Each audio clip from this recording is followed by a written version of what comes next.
Today I'm going to do an alternator job for an air-cooled 911. This is the modern alternator with the built-in voltage regulator. This job will be a lot easier if it's done with the car cold, so maybe the morning after it's been ran. So let's start. Firstly, this nut needs to come off. I'm using a vise to hold it down in combination with a 24mm socket and a 1/2-inch drive and a breaker bar. And it came off pretty easily. Since I didn't have the specialized tool that keeps the fan from spinning, I tried a lot of different tools and this whale-shaped vise was the best. I'm going to take the nut off slowly now, and off comes with it will be a bowl and a few shims and the red part that holds the belt in. There are also some shims behind the belt, so be careful of those. I'm going to take off this nut, which is fixed, this bolt I mean, and these two nuts that hold on the coil pack. So once they come off, I'm going to label the left and right wires because they look very similar. I think I'm going to put a piece of tape on the outside one.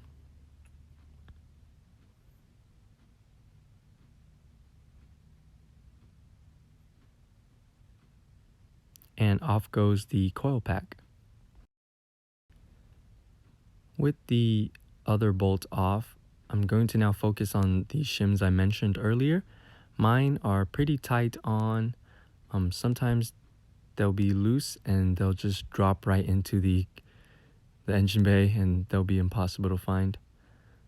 And my fan came off easily because, again, the car was cold, so metal tends to shrink.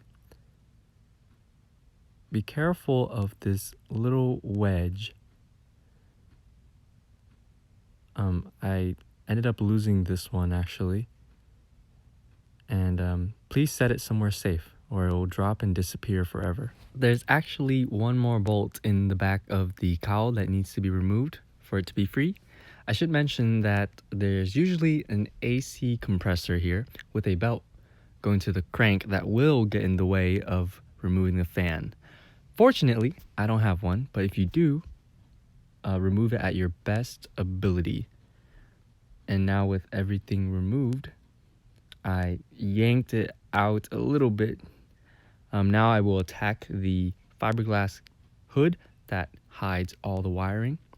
There's not very much space to work, so I ended up pulling the red band to the side and took off the 6 bolts that hold on the fiberglass cowl.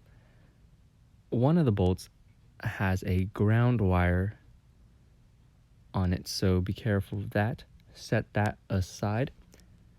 Now with the fiberglass hood off, you can see 3 wires, and I labeled them in their positions, and their colors is a good telltale.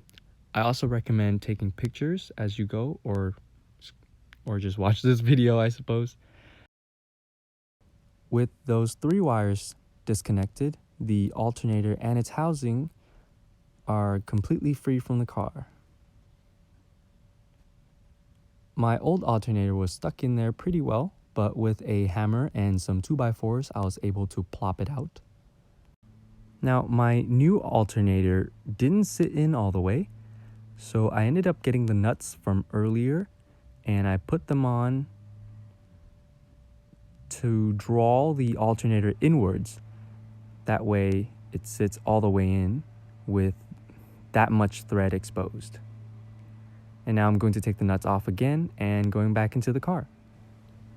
So I bolted the 3 color-coded wires back on, and remember to grab the ground wire that was on the side. I'm going to put it on top of the same bolt that I found it earlier. Now this is what it looks like with the hood back on. This was quite a wrestle because there's just so little space and those giant fins get in the way of everything. Be careful of cracking this fiberglass hood.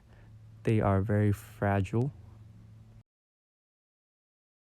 The red band and the coil pack now goes back on. This is everything buttoned up. And I noticed that my housing was too close to my crank.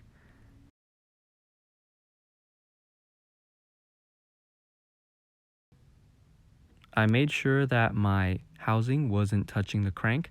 This happens a lot with the housing being put in crooked, but you can actually see the gap between them now, which is good. Now the key goes back in.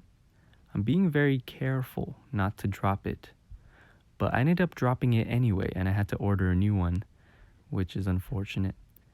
This is a problem that you might not have with your alternator, but with my alternator, I didn't have a spacer. And I'll insert a photo of what that looks like now.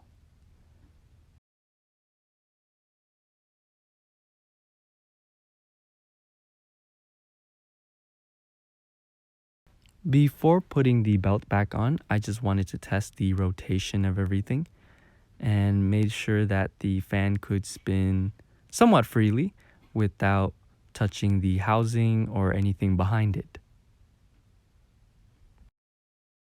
The 24mm nut at the end is supposed to be tightened to 29.5 foot-pounds. You don't have to worry about tightening it too much because the way that the fan spins, it tightens the nut over time. Now I'm going to put everything back together the right order. It's going to be shims, and then the belt, and then the tensioner, and then some more shims, a bowl, and the 24mm nut.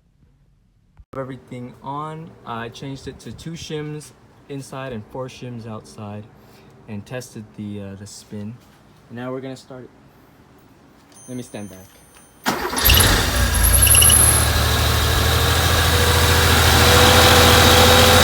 Looks all right.